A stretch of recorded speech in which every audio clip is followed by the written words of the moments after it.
I think the number one place we have to start with after this game is, of course, Terrence Shannon Jr. continues to look fantastic. He had 24 points, 7 rebounds, 3 assists yesterday, following up that 26-9 game against the Pelicans the other day. And Terrence Shannon, he's just been unbelievable. And this is exactly what the Minnesota Timberwolves could have hoped for him, because he's coming into his age 25 season. He's not a young pup. He is a year 2 player, but somebody that we really hope can take that next step in the rotation next year. And he's just been so impressive all around. First of all, I just want to say the guy has been gunning 3-pointers this summer league. He shot 23 3-pointers his first 2 games. And granted, he hasn't shot great. He shot 5 for 14 yesterday, 2 for 9 the other day. But the fact that he's gunning them, he's hit some pretty tough shots off the dribble. Yesterday, he hit this little jab, I think, and then a little crossover, step back 3 to the corner. That is not an easy shot. And he was hitting that. He was hitting really tough shots against the New Orleans Pelicans the other day and dominated the first half, 17 points. And I just think Terrence Shannon, he's proving he's too good for Summer League. He's officially hit the too good for Summer League category with the way he's played lately, because not only has he been a tough shot maker, but he has just been the entire engine for this Minnesota Timberwolves Summer League team. His first game, 9 assists. Second game, 3 assists. That's a big disparity in assists from game 1 to game 2. But the common denominator is Terrence Shannon is just feeling the game out.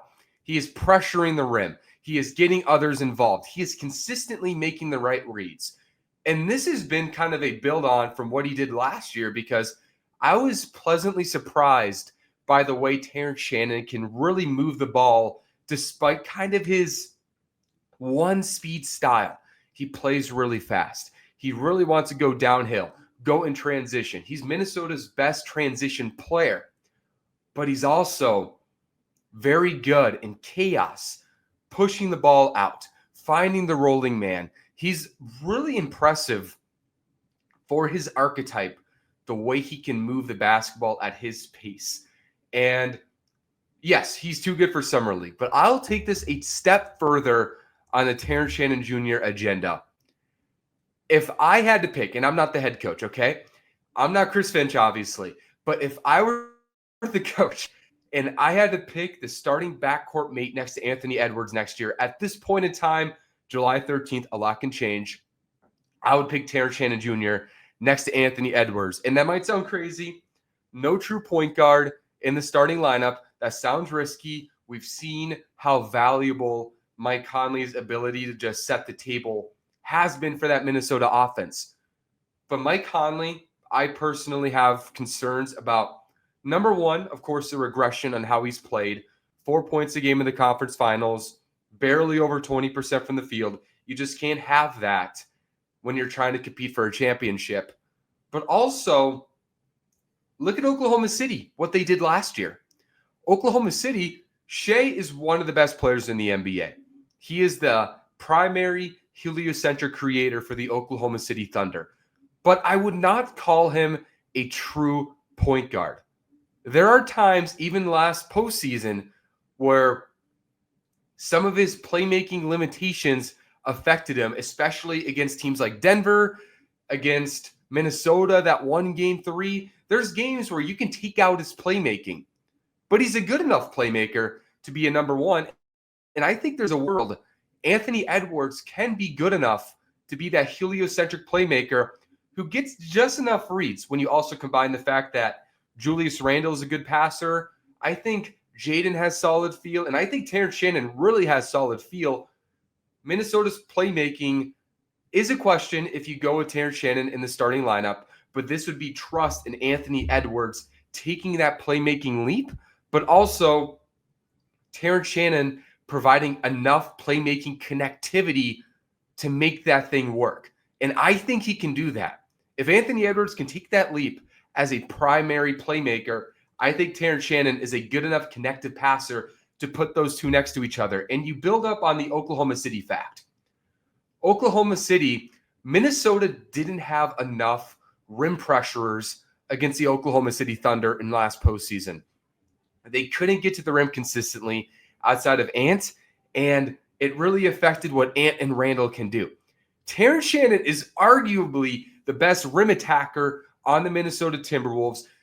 He provides a 6'6" frame. He provides just amazing physicality, and I think that is a fantastic anecdote to what a team like Oklahoma City brings to the table, because they're going to throw bodies at you, and you just need guys who can do something with the basketball. And I think Terrence Shannon can do that.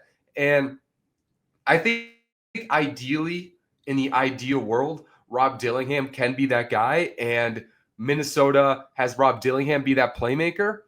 But we'll talk about him in a minute. But at this point in time, I have more confidence in Terrence Shannon Jr. providing a consistent impact in that starting lineup compared to Rob and Mike Conley. And the next guy who I would consider in that conversation is, of course, Dante DiVincenzo.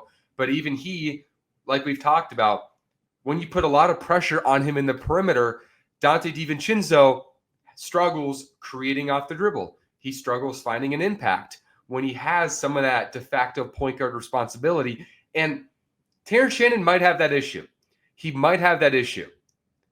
But I think with the way this roster is constructed right now, there's a massive deficiency at point guard. It makes sense to try out a Terrence Shannon Jr. at the combo guard position next to Anthony Edwards. And just the modern NBA, there's less of that, just you need that true point guard.